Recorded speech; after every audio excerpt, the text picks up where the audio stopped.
सनितपुर आरो बिश्वनाथखौ बिटिआरआव सोस'नो दानानै होजानाय कमिसननि गोदान चेयारमेनआ अफिस लाबाय। खोरोमदाव औवारी जाय कमिसना सनितपुर आरो बिश्वनाथखौ बिटिआरजों सोसनफानांगौनि थाखायबो बे खामानिया सोलिदों।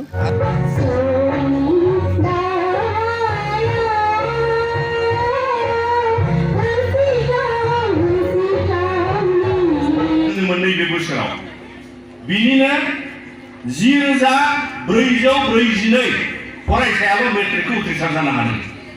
बिनि 7,000 फरायसाफ्रा 7,000नि बारा फरायसाया मेट्रिक आनजादखौ उथ्रिनो हायासै। खुलुमबाय, आं निजिरा बसुमतारी। इउनाइटेड निउसआव बयखौबो बरायबाय। दिनै सनितपुर जिल्ला एबसुनि बानजायनायाव बेलस्रि दख'रानि सिङाव थानाय आबै गेजेर आरो गोजौ फरायसालिनि गेलेग्रा फोथाराव थांनाय 7 जुन खालारखालि फोसावनाय 10 थाखोनि जोबथा आनजाद एबा HSLC आनजादाव सेथि मासियाव उथ्रिसार जानो हानाय आरो सनितपुर जिल्लानि सिङाव बर' बिजोंजों टप 10 जायगा आवग्रिनो हानाय फरायसाफोरखौ बरायनाय जायो। बे हाबाफारियावनो गाहाय आलासि महरै बाहागो लानानै खौरांगिरिफोरनि सिगाङाव बुंथियो कमिसननि सोद्रोमा आरो दुलाराय बर' फरायसा आफादनि लोगो आफादगिरि खोरोमदाव औवारी बिथाङा। मख'नो गोनांदि सनितपुर जिल्ला एबसुनि आफादगिरि राजेश बसुमतारीनि मासि लानानै दैदेननाय बे हाबाफारियाव मिरु एबसुनि लोगो आफादगिरि खोरोमदाव औवारीया गाहाय आलासि महरै बाहागो लायो। लोगोसे मिरु एबसुनि बोसोनगिरि खुंख्रा सोरगियारि, सुबुं फोनांजाब नेहाथारि अभिद नार्जारी, नेहाथारि बिरदाव बर' आरो गुबुन गुबुन बिबानगिरिफोरजों लोगोसे सनितपुरी खुगा लाइसिनि गाहाय सुजुगिरि लिरदां बर' आरो ओनसोलनि माखासे मेलेमजिबि बिथांमोनाबो मैखोमै बाहागो लायो।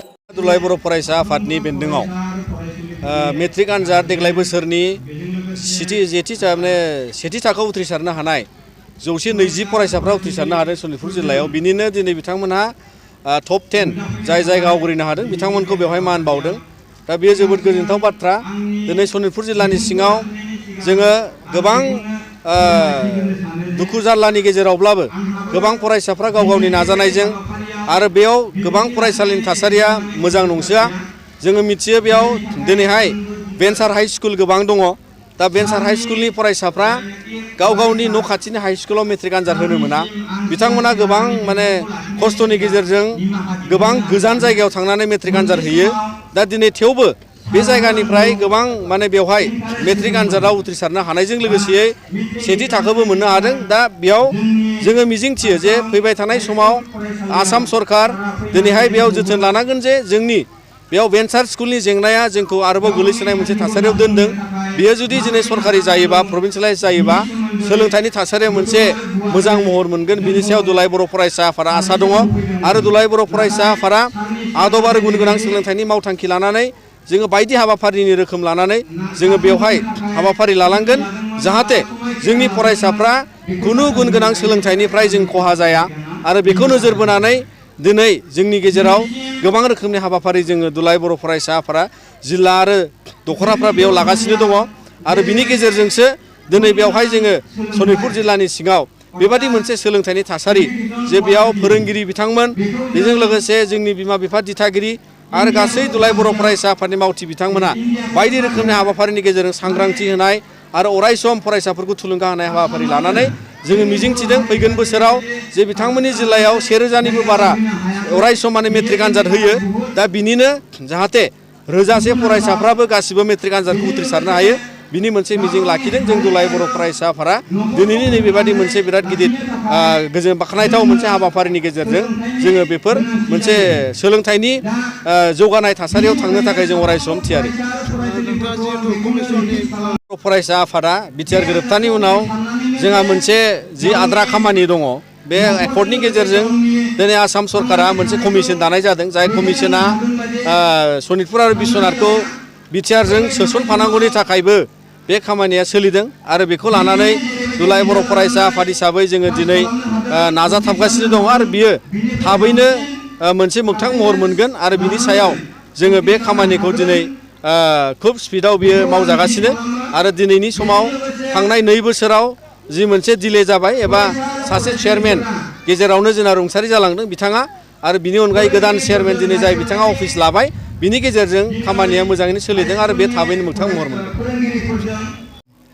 दिनै सनितपुर जिल्ला दुलाराय बर' फरायसा आफादा 2022 मायथाइनि जि मेट्रिक आनजाद बे मेट्रिक आनजादाव बर' बिजोंजों फरायनाय गोजौ फरायसालिनि गेजेराव जि सेथि थाखो उथ्रिसारनाय फरायसाफोर सनितपुर जिल्लानि मादाव बिथांमोनखौ जों टप 10 बोसोरै होबाय थानाय जायो।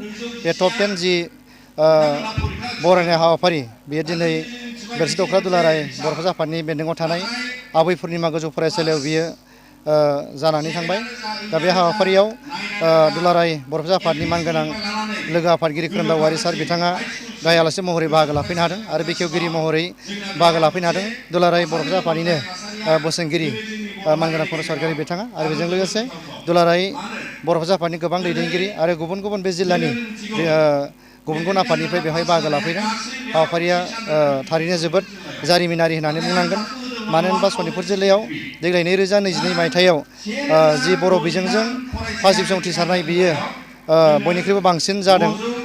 देग्लाय गासै 1063 जि आनजाद होग्रा दङमोन।